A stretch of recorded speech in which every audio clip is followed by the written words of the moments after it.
was born 29 years and 1 day ago, in 1967 in Moscow, in a family of Moscow Jewish intelligentsia kind of people. Well, I was born in November 1965 and in England, and I lived in Berkshire. We lived in Moscow until I was 14, then we emigrated to the States. I didn't think that I would ever have an interest in coming back, really having anything to do with Russia, until in the late 1990, I got a phone call from a friend of mine who was a representative of the International Lesbian and Gay Association, and he said, there are 2 people from Moscow here, and we need you to come and translate. And it was quite a shock to me that things had actually become open enough. They suggested that we organize a gay and lesbian conference in Moscow and Petersburg in '91. So for that purpose, and also because I was curious, I came back in early '91 to start organizing and to see what it was like. And what I expected was that I would find a foreign country where I happened to speak the language. When I came back, I realized I felt at home, and I realized I felt extremely comfortable.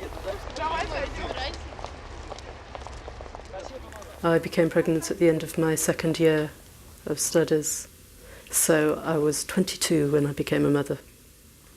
In the States, I became a journalist, and then about 5 or 6 years ago, I guess about 5 years ago, I started coming back to Moscow, doing a lot of reports, and gradually I ended up coming back for good. So now I live in Moscow, have been for the last 2 years. When I became pregnant, I stayed with Bruce, as I said, for 2 to 3 years. And the reason we split up basically was that I realized that I was a lesbian and wanted to be in relationships with women. And I liked Bruce very much, but I knew that he wasn't my life partner. I told Kostya shortly after I told my parents. Kostya was, I guess, 12 at the time. I think it was easier for Kostya than it was for my parents, because he was going to a liberal American school where they had already by that point been told that gay people are normal and they deserve rights just like everybody else. And so he said, "Are you gay?" And I said, "Yes." And he started crying. And so I said, "How are you doing?" And he said, "I'm fine." I said, "Are you sure?" And he said, "Well, you know, I realized something." And I said, "What?" And he said, "I realized that you're still Masha and I'm still Kostya, and you're my sister and I love you."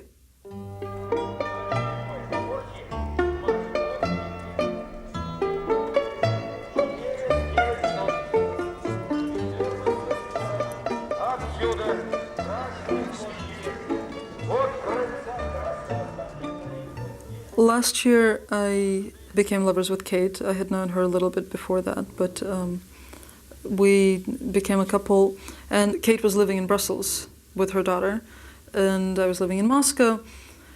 So then Kate decided to move to Moscow to live with me, and her daughter said she was not moving to Moscow no matter what.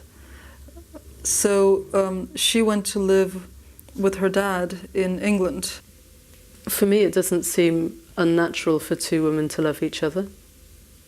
There doesn't seem anything strange or unnatural about it. It's just Masha and I love each other.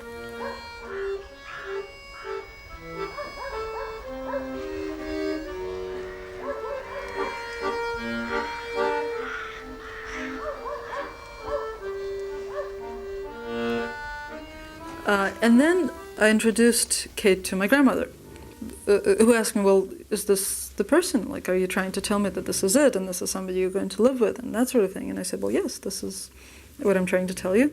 And she said, "Okay, then you should have a baby." So I said, "Well, how exactly do you envision this, grandmother?" And she said, "Oh, I read articles about it. It's perfectly possible, no problem." So we looked at each other. And Mabaruzi at that point got out of the car and because she was going off to do something. And we looked at each other and said, well, do you want to have babies? Yeah. So that's what prompted the discussion. I then learnt that Masha had always wanted to have a child, but had never found the right woman. And after I had Alba, I wanted to have more children, but I didn't really want to have another child on my own. And so I also had not met the right woman. So it was both, you know, having children was both something we wanted to do. So it seemed like a good idea. So when she got back into the car, we said, okay. I basically started thinking, would I want to bring up a child? Do you think I would do a good job? Would my life be better if I had a child? Would it be worse? And then also something on an emotional level that I can't really describe, but that just the desire sort of started building up.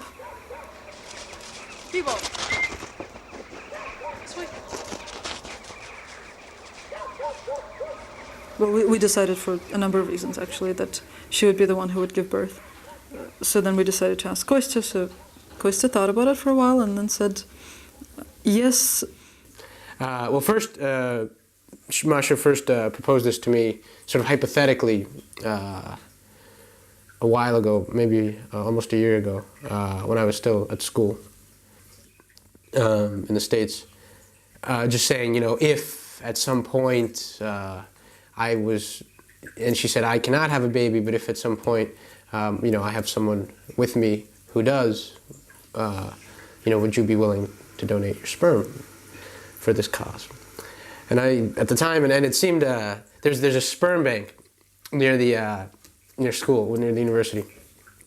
And it's sort of a campus joke to sort of go there and try out, because it's very difficult. I guess they have very high standards for sperm, and it's very difficult to get accepted into the sperm bank. But they pay you once you get in. They pay $35 each time, and you go 3 times a week.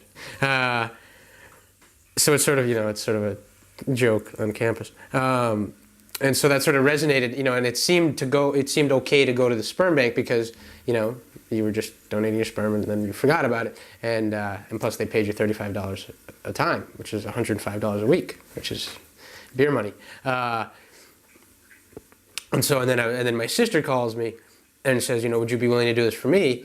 And it sort of seemed, well, you know, that's even better than just anonymously giving your sperm to, you know, God knows who. You give it to your sister so she can have a child with someone, which is, you know, a noble thing to do with your sperm. We actually want to conceive the child together. I mean, Kate wants the moment of getting pregnant to be a moment when she and I are together, not when she's together with my brother. I also think it would be very strange for me if my girlfriend had sex with my brother, and my brother had sex with my girlfriend. It would be strange from both points of view. Most likely, Kostya will be in the bathroom. Probably, that's the most comfortable place to do it. And he will probably have a clean plastic cup into which he will put some sperm. Then he will give it to me. And I will fill a syringe without a needle on it. I will fill it with the sperm. And then I will inject it into Kate. And in fact, we know quite a lot about it. Partly because we're not the first to do this sort of thing, and experience has been passed on. The way it's done is you figure out, of course, the woman's cycle and when her fertile days are. And before I actually inject the sperm, I practice in finding Kate's cervix so that I can place the sperm just as close to her cervix as possible to maximize the chances that she will get pregnant. And that's all. Because they have sort of said, well, you know, in this situation, they're taking all the responsibility. So if something bad happens, well, theoretically, it's their fault. It's purely, you know, if say they split up and this kid has a miserable life, well, it's not my fault. It's their fault. But, you know, that's reasonably, if we went to sort of some sort of a court, or moral court. But at the same time, I would have to feel responsible for that, and I would take responsibility for that, I think. So all that stuff was bothering me before.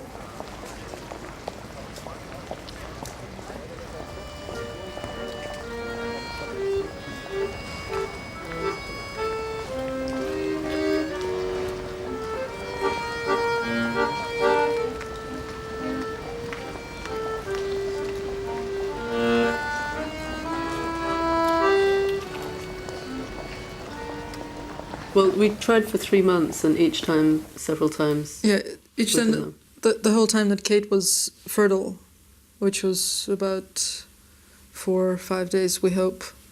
We tried at least once a day.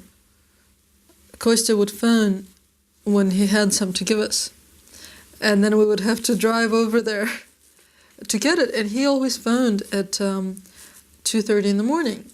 We would drive up to the entryway, and he would be looking down from the balcony, and then he would run down in the dark at 3 o'clock in the morning, hand us a syringe wrapped in plastic, and then we would drive home, and he would run back up. He was living with his girlfriend, and the first time I went over to his house and said, you know, I will read in the kitchen while you do it, and then I'll... But I guess my presence inhibited him too much, so I had to leave, and so then we had to do it that way. When we were in America in the summer, it was easier because we were just sleeping on the 3rd floor and he was sleeping on the 1st floor, so he would just knock on the door and we would wake up and accept the goods. So, well, he's planning to come back in December for his vacation, but I don't know whether we'll be able to do anything then, because he'll be with his girlfriend and they won't have seen each other for a long time, and I suspect it might not work out when he's here. So we've been thinking about other options.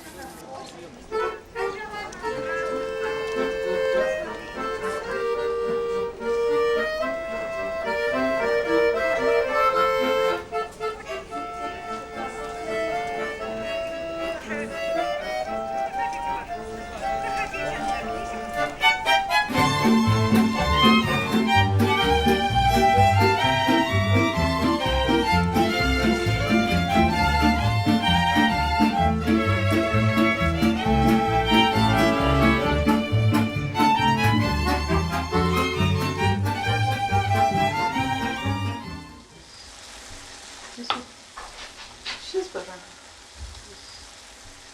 Kostya was there. And first we broke the law a little bit, and the rules of traffic a little bit. And I had to bribe the policeman, and I said, what we want to talk to you about is that, because no one has taken as much interest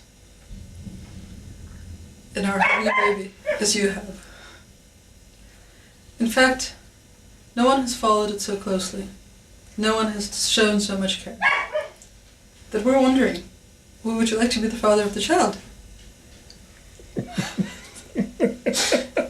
Come with me. I mean, you know, I was talking earlier about criteria and how, you know, it wasn't like, you know, health or age or anything that mattered, but, that, you know, our relationship with the person and, was, well, equal. There was somebody we trusted. There was somebody who understood what he was getting into. Well, yes, yes. And nobody understands as well as you do. That's all, really. What do you say? Should I take the camera? Well, I must say that I am deeply moved. It's sort of, I feel privileged with this offer, with this request. I don't know the proper word. Invitation. Invitation, okay. But I'm afraid that it would destroy our relation. Relation between you, heroes of this film, and me, director of this film. You said something like that you, between yourself, agreed that you will not push anything for the film. Right, but this is a considered. Yeah, as long as we're not pushing each other, but we can push you. Yes. If we want the goal, then the means to achieve it. Well, also, what is this artificial division between art making and participation? That is kind of passé, don't you think? Active art making is participation.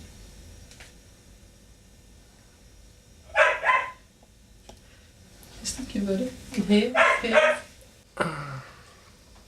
Well, of course, at the moment, the answer is no.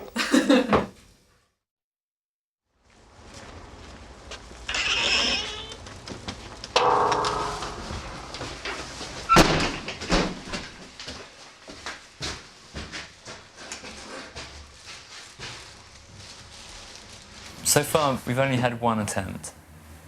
Not successful. I've just found out it wasn't successful. Там Вашингтон, у них такие страшные налоги сейчас. Марборо, я купил вот на мои внутренние за 5000. Да. Там в Нью-Йорке значительно меньше. $1,500 может быть. Many children are brought up by single mothers. There are many children who don't have this male and female parent influence for various different reasons. There are many children who are brought up by two generations of women, by mothers and grandmothers.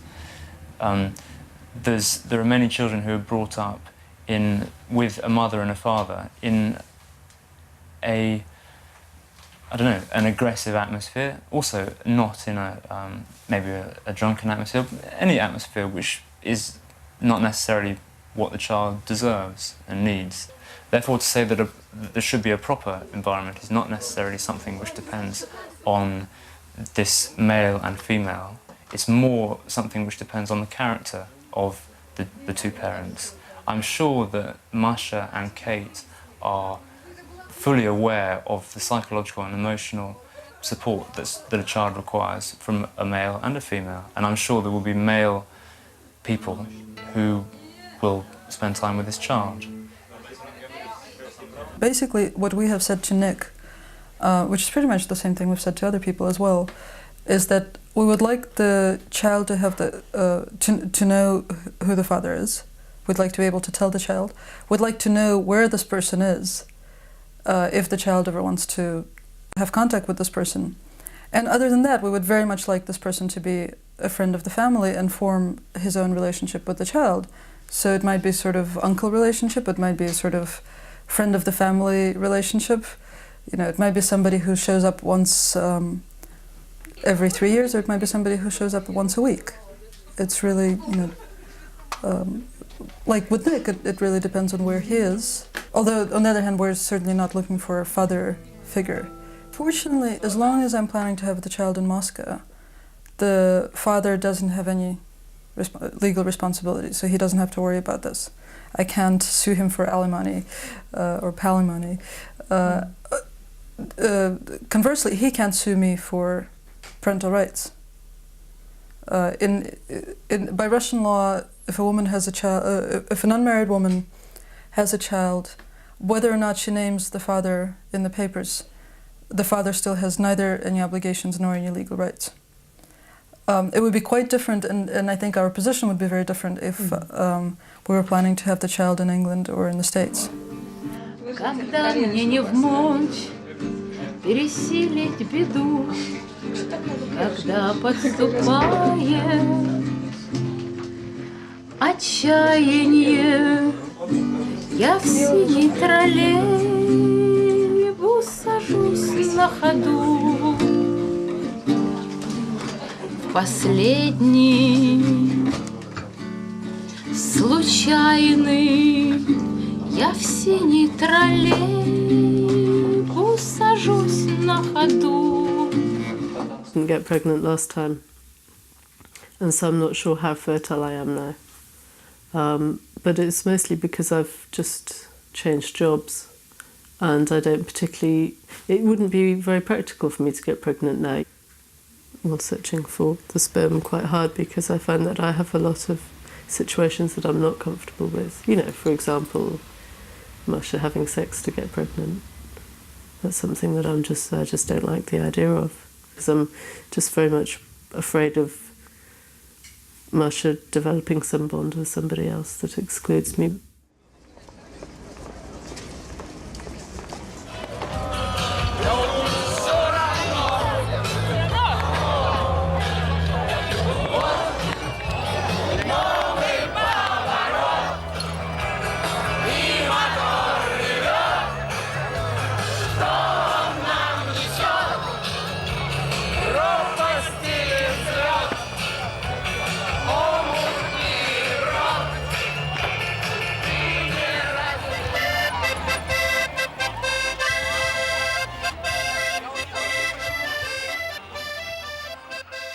In the last 2 years, I've changed apartment. I broke up with Kate, or she broke up with me, or we broke up with each other. I really was not happy in the relationship. As it turned out, Kate wasn't either, but to be honest, I actually had been planning to break up with her and didn't know how to approach it, was afraid that she was going to be very depressed about it, and then she took the initiative, much to my relief.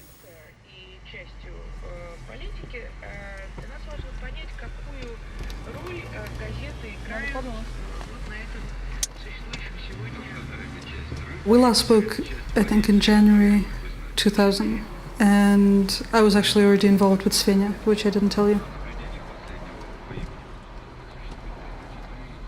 I was getting treatment for infertility, and I stayed on the treatment for nearly 2 years, and I stopped it last summer, a year ago. And around the same time, but this was unrelated, I met this boy while I was doing a report on abandoned children. And I'd met a lot of abandoned children before. It wasn't the first time that I was at in a children's home, but he just charmed me. He seemed like a great kid. So later that day, I saw Svenja and I said I'd met this boy and I thought we should adopt him. And she said, okay.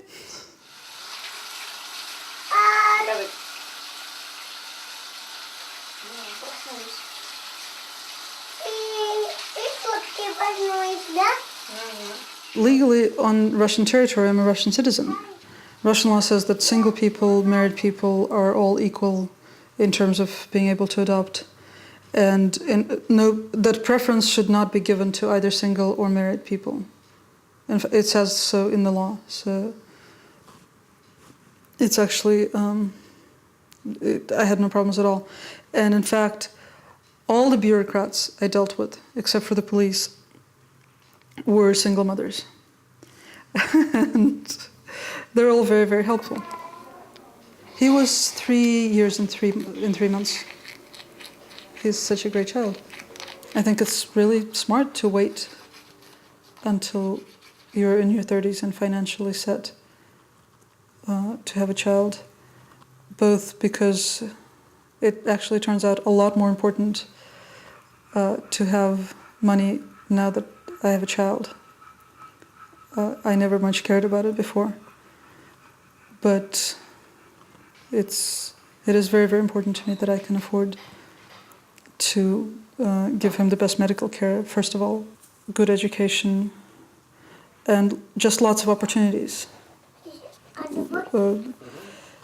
to go places, to see things, to learn things, to engage in any activity without me thinking, oh, is this going to cost too much ride the boat or to do whatever that children want and should be able to do when they're small. No, I haven't. I've never thought that much about religion, and it hasn't changed. I have thought a lot more and talked to Svenja a lot more about culture. Like, for example, do we raise the children Jewish? Not in terms of religion, but in terms of their self-identification. And in fact, Vova is going to go to a Jewish preschool.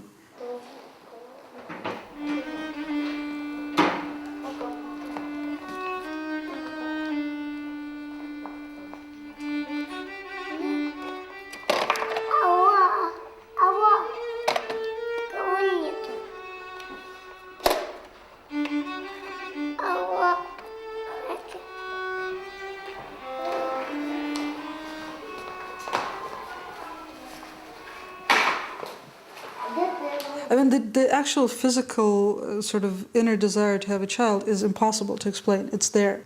And it's there or it isn't. It is absolutely impossible to explain intellectually.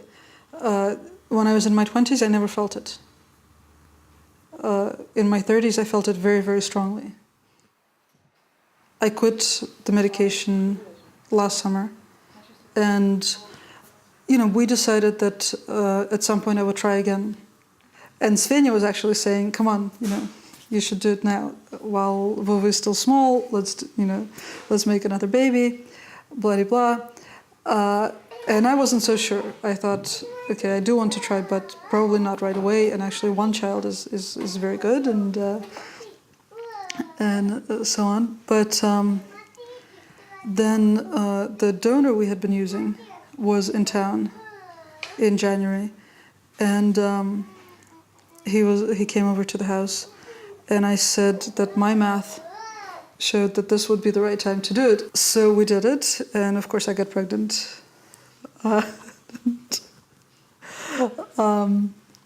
Which I didn't believe at first.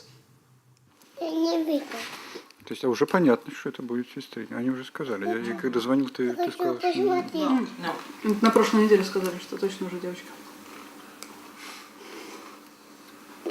Похоже? Смотри, нос. Посмотри на нос, да. Я хочу посмотреть. Ну сейчас Нет, я возьму. Да, возьми. Только осторожно. Только аккуратно.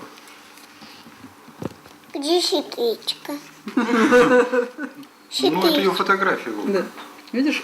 Вот у нее глазки, вот у нее нос, вот у нее рот. И у нее вот где-то здесь. Вот. Да. Это у нее руки. Донор, я не знаю, когда 3 года назад Маша позвонила и сказала, чтобы я приехал в Москву, что ей нужен. Я сделал это с удовольствием. То есть, когда она сказала, что она хочет, чтобы я был донором, я ее тогда спросил, в каком качестве я тебе нужен? Я тебе нужен просто как донор, я тебе нужен как отец ребенка. Как это должно быть? Как ты это видишь? Она сказала, а как получится? Это будет мой ребенок, и как получится, я не знаю. Посмотрим. Развелся я с женой где-то лет 8 назад, это уже давно было. А сейчас мне нравится жить одному. Мне нравится не вступать в какие-то обязательные отношения, которые обязывают к чему-то.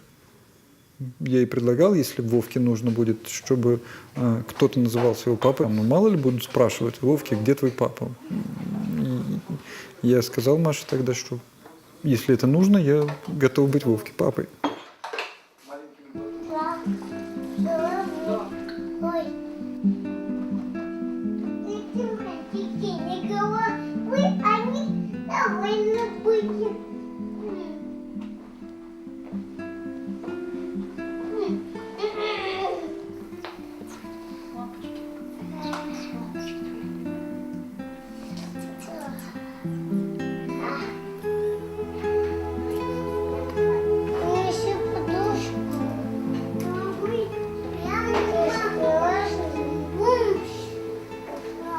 Это Во. А где Во?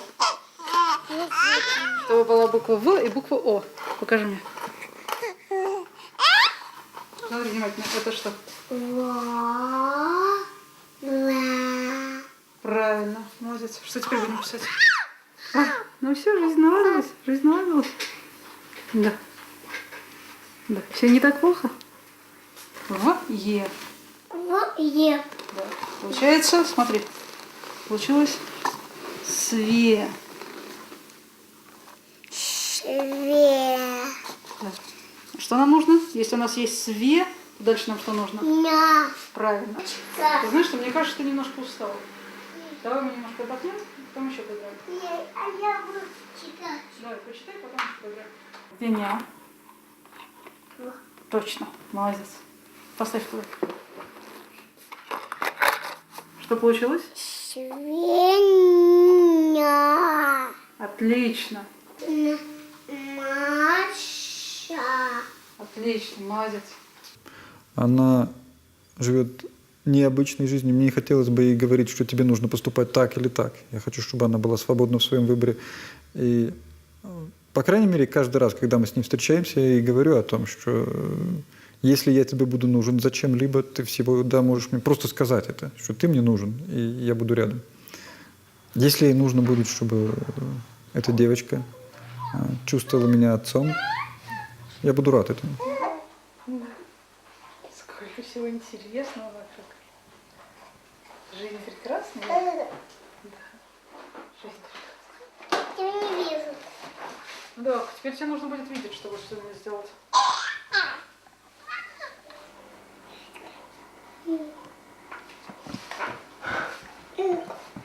Привет.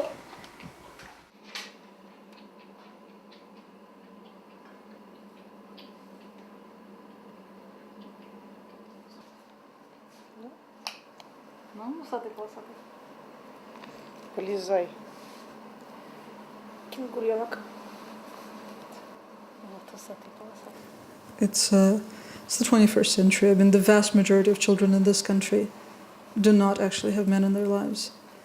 Not because they're being raised by lesbians, but because they're being raised by single mothers. I'm in a stable relationship now, and I hope to be in it for a long, long time. If she decides 5 years from now that she wants to get pregnant, and our relationship is really bad at that point, it would probably kill it. If our relationship is great, and she decides to have a baby, it will probably be a wonderful thing for us.